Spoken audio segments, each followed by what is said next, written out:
છોટાઉદેપુરથી માહિતી જોખમી સવારીનો આ વિડીયો હાલ વાયરલ થઈ રહ્યો છે। બોડેલીમાં વાહનમાં ઓવરલોડ ભરવામાં આવ્યો।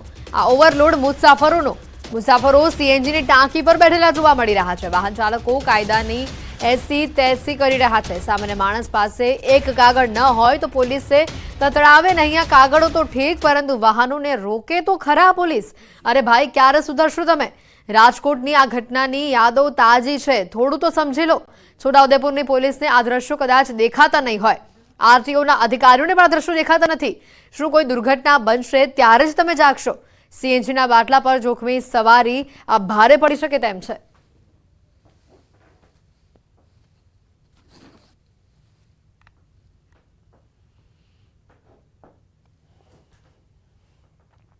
છોટાઉદેપુરના નસવાડી તાલુકામાં એમજીવીસીએલની બેદરકારી સામે આવી છે। નસવાડી તાલુકાના ગ્રામ્ય વિસ્તારોમાં ખેતરોમાં વીજપોલ તદ્દન નમેલી હાલતમાં જોવા મળ્યા, જે કોઈ પણ સમય ધરાશાયી થઈ શકે તેમ છે, અને જેના કારણે કોઈ દુર્ઘટના સર્જાય તો જવાબદાર કોણ, તે સૌથી મોટો સવાલ છે।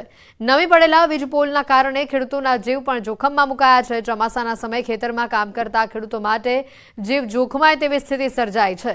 તો આ ઘટનાને લઈને જવાબદાર કોણ, તે એક સવાલ છે। ગામજનોએ અનેકવાર રજૂઆત કરી છતાં પણ તંત્રની બેદરકારી સામે આવી રહી છે। નમી ગયેલા વીજપોલ સીધા કરવામાં આવે અને જાડી ઝાખરા દૂર કરવામાં આવે તેવી માંગ ઉઠી છે।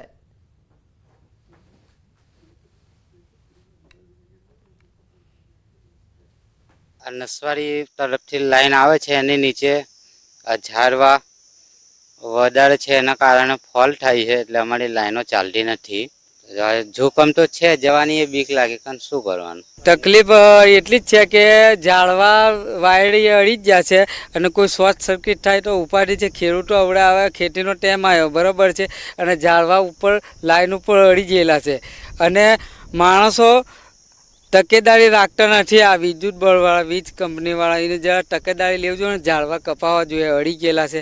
નસવાડીથી કંકુવાસન જવાનો જે મુખ્ય માર્ગ છે, આપણે તસવીર બતાવવા માંગીશું। આજે મુખ્ય માર્ગ પર અસંખ્ય એમજીવીસીએલના પોલ આવેલા છે, જે બિલકુલ નમી ગયા છે।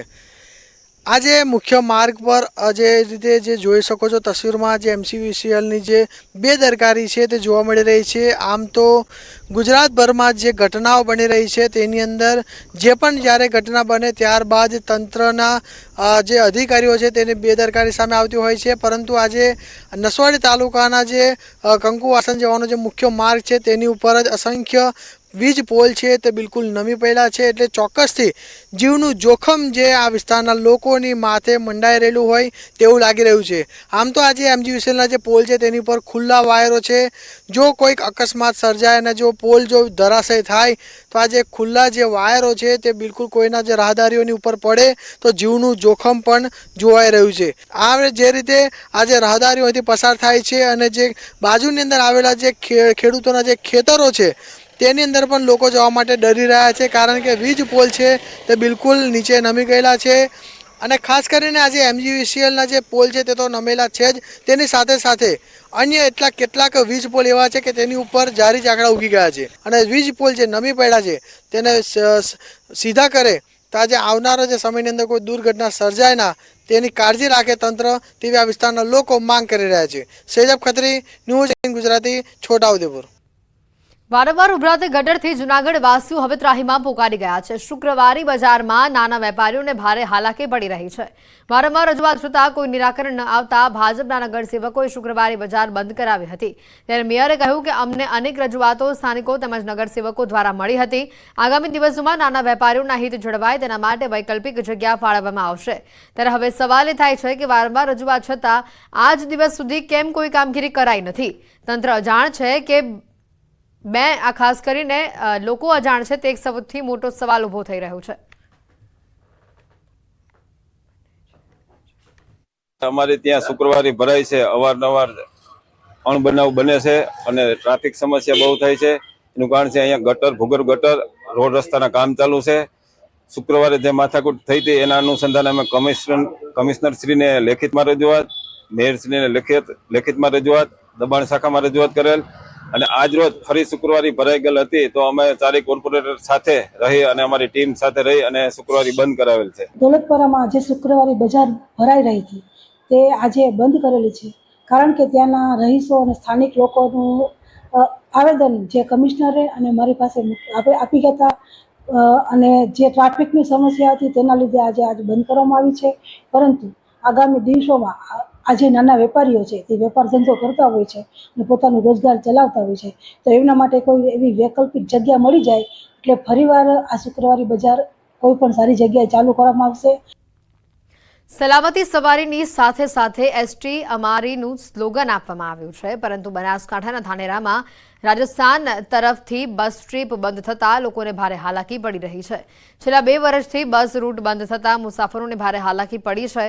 ત્યારે મુસાફરો કહી રહ્યા છે કે 8 જેટલા બસના રૂટ બંધ થતાં ભારે હાલાકી પડે છે, જેમાં પાલનપુર, જાલોર, રાજકોટ, અમદાવાદ સહિતના રૂટની બસીસ બંધ કરાઈ છે. તો બીજી તરફ એસટી નિયામક કહી રહ્યા છે કે તમામ બસો હાલ શરૂ છે.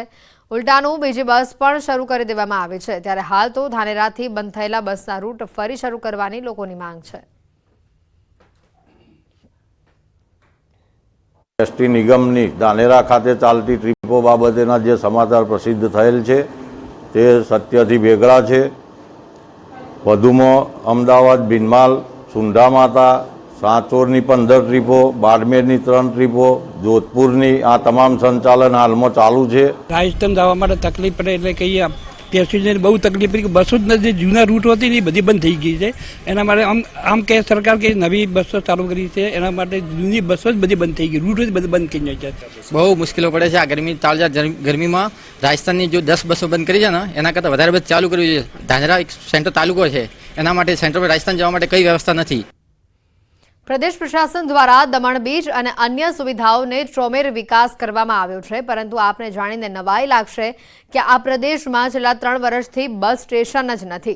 નવું બસ સ્ટેન્ડ બનાવવા માટે જૂનું બસ સ્ટેન્ડ છેલ્લા 3 વર્ષથી તોડી પાડવામાં આવ્યું છે, પરંતુ 3 વર્ષ બાદ પણ હજી સુધી નવું બસ સ્ટેશન અહીંયા બન્યું નથી અને જેના કારણે લોકોને હાલાકી ભોગવવી પડે છે. આવી કાળઝાળ ગરમીમાં પણ લોકોએ સુવિધા વિના બસની રાહ જોવા તડકામાં શ્રીકાવવું પડે છે. સૌથી મોટી વાત તો એ છે કે માથે ચોમાસાના મંડાણ છે, ત્યારે હજી પણ બસ સ્ટેન્ડની કોઈ વ્યવસ્થા કરવામાં આવી નથી. ત્યારે પાલિકા પ્રમુખ કહી રહ્યા છે કે ત્યાં સુધી અહીંયા તાત્કાલિક હંગામી શેડ બનાવવામાં આવે જેથી પ્રવાસીઓને કોઈ મુશ્કેલી ન પડે. ત્યારે હાલ તો લોકો બસ સ્ટેશનની માંગ કરી રહ્યા છે.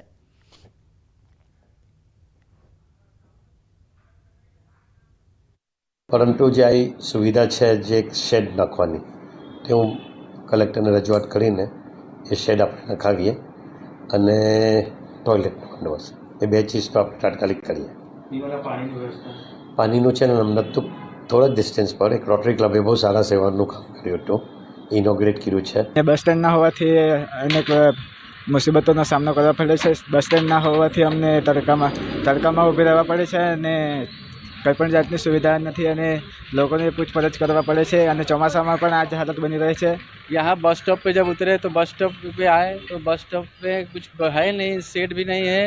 गर्मी में इतने बच्चे परेशान हो रहे हैं, खड़ा होने के लिए जगह नहीं है, पानी भी नहीं है, टॉयलेट का भी व्यवस्था नहीं है. यहाँ पे इतनी तेज़ धूप है, मतलब खड़ा होने के लिए जगह नहीं है कि कहीं भी खड़ा होकर बस का इंतजार करे. જામનગરથી સમાચાર આવી રહ્યા છે. કિસાન કોંગ્રેસનું હલ્લાબોલ સામે આવ્યું છે. અનધિકૃત બિયારણને લઈને જામનગરમાં હલ્લાબોલ કરવામાં આવ્યો. નાયબ ખેતી નિયામક વિસ્તરણની કચેરીમાં રજૂઆત કરવામાં આવી. અનધિકૃત બિયારણ બાબતે સરકાર સામે કિસાન કોંગ્રેસના આક્ષેપો સામે આવ્યા છે. સરકારની એડવાઇઝરી સ્ક્વોડની રચના, છાપામારી રેડ ઉપર સવાલ ઉઠતા કિસાન કોંગ્રેસ અનધિકૃત એજન્ટ મારફતે બિલ વગરના અનધિકૃત બિયારણ વેચાય છે. ત્યારે સરકારને ગુજરાત કિસાન કોંગ્રેસની વિનંતી છે કે આ છાપામારી સ્કોડોની રચના બંધ કરો. સીડ્સ એસોસિએશન સામેથી કહે છે કે આ અનધિકૃત બિયારણ છે તો સીડ્સ એસોસિએશનને પકડો અને જ્યાં જ્યાં ઉત્પાદકો છે એમને પકડો અને ત્યાં જ એમને રોક લગાવી દો. ગુમડામાં રોજ આપણે સર્જરી કરીએ એનો કોઈ મતલબ નથી, પણ એને જો ઓપરેશન કરી અને એને એક ધડમૂળમાં સાફ કરવામાં આવે તો પરિણામ મળે. બિલકુલ, આપણે રાજ્ય સરકાર અને અમારો કૃષિ વિભાગ આ બાબતે સતત પ્રયત્નશીલ છે. રાજ્ય સરકાર એમણે જ કીધું એમ અમે 19 ટીમોની આંતર જિલ્લા સ્કોડની રચના કરવામાં આવી. આ ઉપરાંત રેગ્યુલરલી પણ અમારા ઇન્સ્પેક્ટરો ફિલ્ડમાં જાય છે, નમૂનાઓ લેવાય છે. અત્યાર સુધીમાં આપણે જ આ કોટનની વેરાયટી છે એના લગભગ 156 જેટલા નમૂનાઓ લઈ અને લેબોરેટરીમાં મોકલી આપી છે. દાહોદમાં નકલી કચેરી બાદ જમીનના નકલી હુકમો સામે આવ્યા છે. ભૂમિયાઓ દ્વારા જમીનના એનેના નકલી હુકમો બનાવાયા છે. જમીન એને કરી પ્લોટિંગ કરી વેચાણ પણ અહીંયા થઈ ગયું છે. પ્રાંત અધિકારી અને ડીડીઓ કચેરી વતી પોલીસ ફરિયાદ નોંધાઈ છે. પોલીસે શૈશવ પરીખ, જકરિયા અને હારૂન એમ 3 લોકોની ધરપકડ કરી છે. દાહોદ એ ડિવિઝન અને B ડિવિઝન પોલીસ મથક એમ 2 અલગ અલગ ફરિયાદ દાખલ કરાઈ છે. બંને ફરિયાદમાં શૈશવ પરીખ કોમન આરોપી સામે આવ્યો છે. પોલીસ તપાસમાં વધુ નામ બહાર આવવાની શક્યતા છે.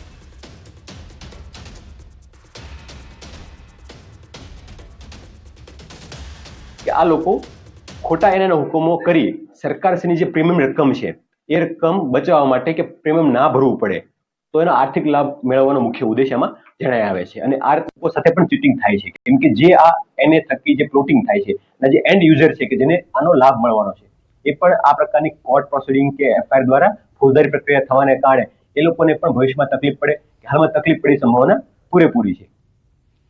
પંચમહાલ જિલ્લા પુરવઠા અધિકારી દ્વારા જિલ્લાની કુલ 25 સરકારી સસ્તા અનાજની દુકાનમાં ગેરરીતિ મળી આવતા કાર્યવાહી કરવામાં આવી છે. 18 સરકારી સસ્તા અનાજની દુકાનના પરવાના કાયમી ધોરણે રદ કરવામાં આવ્યા છે અને 7 પરવાના 90 દિવસ માટે રદ કરવામાં આવ્યા છે. આ ઉપરાંત દુકાનદારો પાસેથી 37 લાખ કરતાં વધુ રકમનો દંડ પણ લેવામાં આવ્યો છે.